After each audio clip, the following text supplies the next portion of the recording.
Moin Moin und hallo.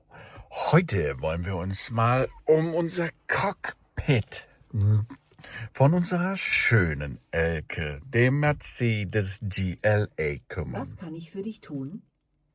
Gerade nichts, vielen Dank. Wir wollen also die einzelnen Komponenten des besagten Bereiches hier im Fahrzeug durchgehen. Fangen wir, wenn wir auf der Fahrerseite sitzen, links an. Dort haben wir einen Knopf. Oder eher gesagt, fangen wir oben an. Wir haben dort den Rückspiegel. Dort eine Glas-Area. Hier, das da, ist ein Schalter. Mit diesem Schalter können wir, wenn wir das wollen, die Popo-Heizung anschalten. Bei 3 volle Pulle, 2 und 1 ist dann heruntergeregelt. Und natürlich ausschalten. Was wir natürlich auch tun können, ist mit dem Daimler selber reden. Hey, Entschuldigung, dabei kann ich dir gerade nicht helfen. Hey Mercedes, Ja, bitte. mir ist kalt.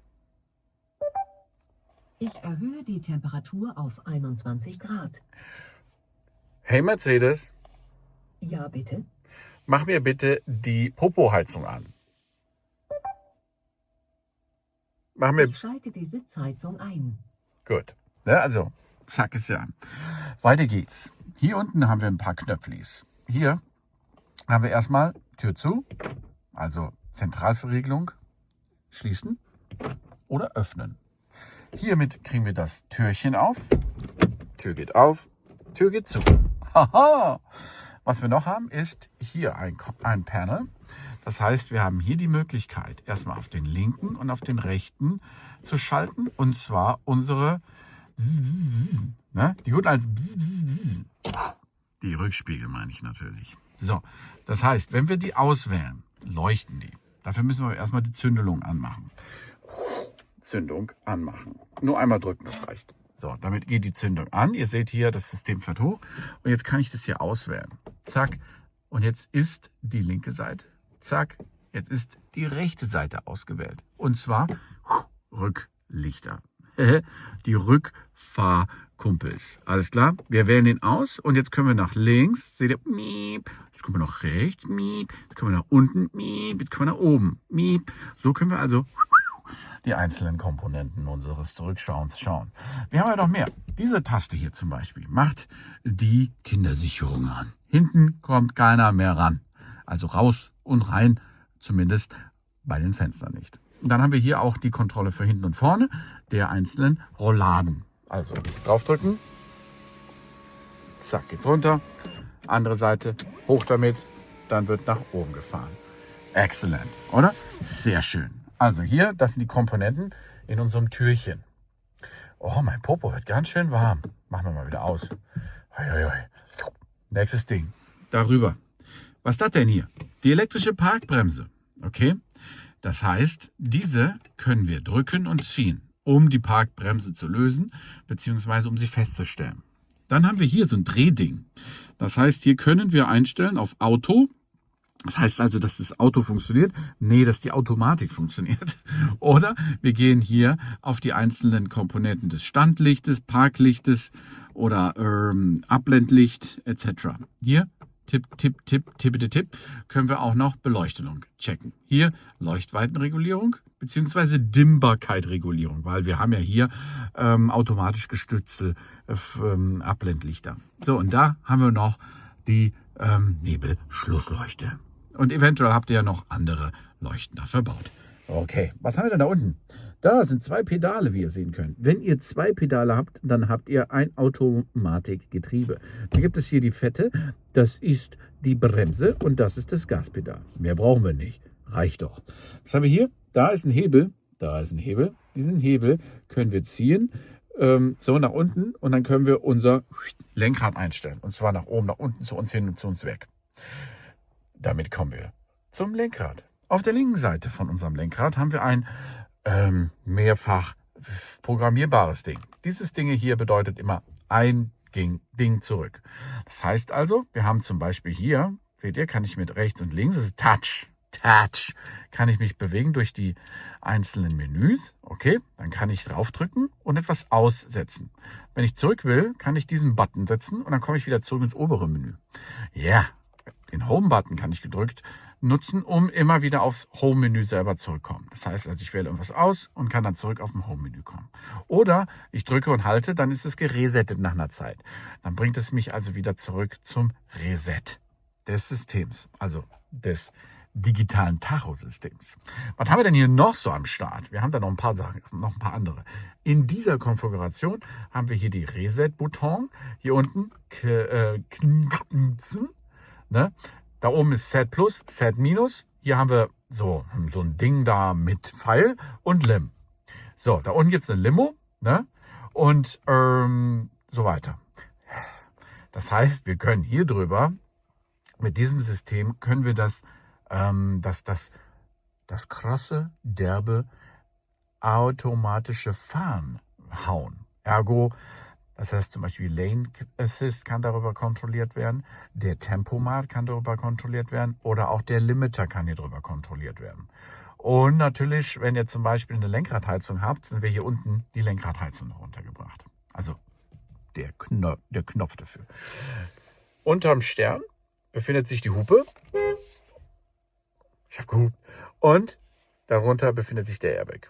So, dann haben wir auf der rechten Seite haben wir wieder mal den Home-Button. Ne? Der gute alte Home-Button, der kontrolliert dann da die rechte Seite. Ne? Da. Und hier haben wir auch wieder was. Und womit wir uns jetzt also navigatorisch auch durch diese Menüs schieben können, wie ihr gesehen habt. Hier geht es zurück. Hier ist Voice Command. Hier ist die Favoritenauswahl. Hier ist Volume, hoch und runter. Hier ist Telefon annehmen, Telefon ablehnen. Yeah. Auf geht's weiter. Was haben wir denn sonst noch so am Start? Hier sind Pedals. Da seht ihr Minus-Button drauf. Ja, seht ihr, ne? Und hier steht ein Plus-Button drauf. Ja. Yeah. Damit können wir genüsslich manuell schalten. Nach oben, nach unten. Ne? Okay? Zu uns hinziehen. Da seht ihr sie. Okay? So, damit haben wir also den mechanischen Fahrfreund am Start. Ist ja eine Automatik. Linker Hebel. Hiermit machen wir die Scheibenwischer an. Hiermit Spritz, Spritz. Damit spritzen wir auf die Scheibe. Hiermit machen wir das hintere. Hiermit können wir blinken, links und rechts. Und dann können wir noch hier mit Ziehen und Drücken dort noch in die Lichthupeneinheit uns aufmachen. Wow. So, von so einem Hebel haben wir noch einen. Das ist der hier. Das ist der Drive-Hebel. Yeah. Hiermit können wir unten auf Drive gehen. In der Mitte ist Neutral. Dann reindrücken ist Parkposition. Hoch ist der Rückwärts, also der Reverse, der Rückwärtsgang. Und dann sehen wir auch das Cockpit vor uns. Das ist ein Digital-Cockpit, wo verschiedene Infos dann aufgelistet werden können, wie Infos über was wir gerade fahren, wie schnell wir fahren, wie viel Grad Celsius gerade sind, wie viel Uhr wir haben, Drehzahl und so weiter. Das kann man aber individuell anpassen, denn es ist ein Digital-Cockpit Screen. Okay, excellent. Weiter geht's. Dann sehen wir hier so einen Button, zack, Rolle Blanc, da. Da steht Start, Engine, Stop. Damit können wir also das Motor an- und auslassen und in die besagte Zündungsstufe gehen. Okay, ich drücke jetzt einmal. Zündung ist also dann an. Ich drücke nochmal. Zündung geht aus. Jetzt sehen wir den Unterschied. Was passiert da? Zündung an. System fährt hoch. Ne, zack. System ist jetzt aber noch nicht am Motorstart, sondern ist nur an. Das heißt, die elektrische Versorgung ist da. Wenn ich jetzt hingehe und da unten auf die Bremse latsche, kann ich nochmal drücken. Da, drücken. Und dann startet der Motor. Jetzt achtet darauf, dass da ein rotes P ist. Dann kann ich nämlich da unten meine Füße wegnehmen. Das Auto wird jetzt nicht wegfahren. Dann gibt es ein paar Infos immer am Anfang. Müssen wir mal wegdrücken. So, und jetzt haben wir auch da das Cockpit zur Auswahl gesehen. Was haben wir aber noch? Wir sind nämlich noch gar nicht fertig. Da unten steht nämlich so ein A. Das ist Start-Stop Automatic. Das heißt, die kann ich an- und ausschalten darüber. Aus, an. Aus, an. Yeah. Okidoki. Was haben wir hier in der Mitte? So, alles im Klaren.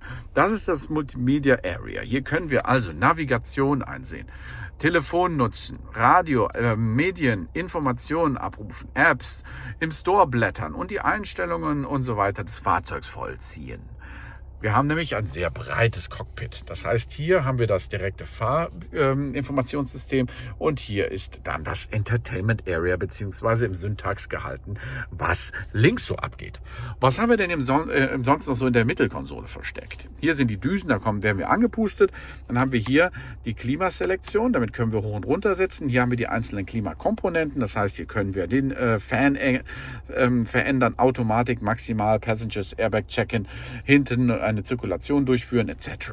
Ne? Und die Areas, wo wir angepustet werden, verändern. Jetzt Mittelkonsole. Hier unten ist eine Schnittstelle, Zigarettenanzünder, und da ist eine Schnittstelle für CarPlay über USB-C. Dann gibt es hier sehr coole Entwicklung. Hier können wir unsere schön leckere Getränke einklemmen und da kommt auch der Key rein, wenn er mal nicht gehalten werden kann. Wenn wir ein Stückchen zurückgehen, haben wir in der Mittelkonsole noch ein bisschen was anderes. Dynamic, damit können wir zwischen Eco, Komfort, Sport und Individual wechseln, also das Fahrkomfort. Hier haben wir Parkeinstellungen, das heißt also die Parkleuchten hinten, sprich, wir können automatisch einparken. Dann haben wir hier die Möglichkeit, direkt in die Einstellung gehen, also Assistenzsysteme, Parksystem, Einstellung. Was haben wir sonst noch? Waschstraßen und so weiter. Hier können wir die Favoriten auswählen. Das gilt natürlich hier in dem Ding in der Mitte. Was haben wir sonst noch? Hier haben wir auch noch mehr. Und zwar Touch, Baby. Hier können wir rumtatschen. Hier können wir nach rechts und links zurück auf dem Homescreen zurückgehen. Und. Und wir können hier Volume Up, Volume Down und draufdrücken und wieder ausmachen. Navigation anmachen, Radio machen, Telefon anmachen. Exzellento. Und dann das Wichtigste natürlich im Daimler, der Knauf zum Festhalten. Damit können wir uns schön festhalten, wenn wir zu krass in die Kurven gehen. Wow. Und das alles und noch viel mehr hat dieses Fahrzeug zu bieten, wenn ihr Platz nehmt auf dem Fahrersitz eures Mercedes-Benz GLA. Kurz gesagt, Elke. Ich sage vielen Dank fürs Zuschauen. Bitte abonniert mich, gebt mir ein positives Feedback und bis zum nächsten Mal. Sun.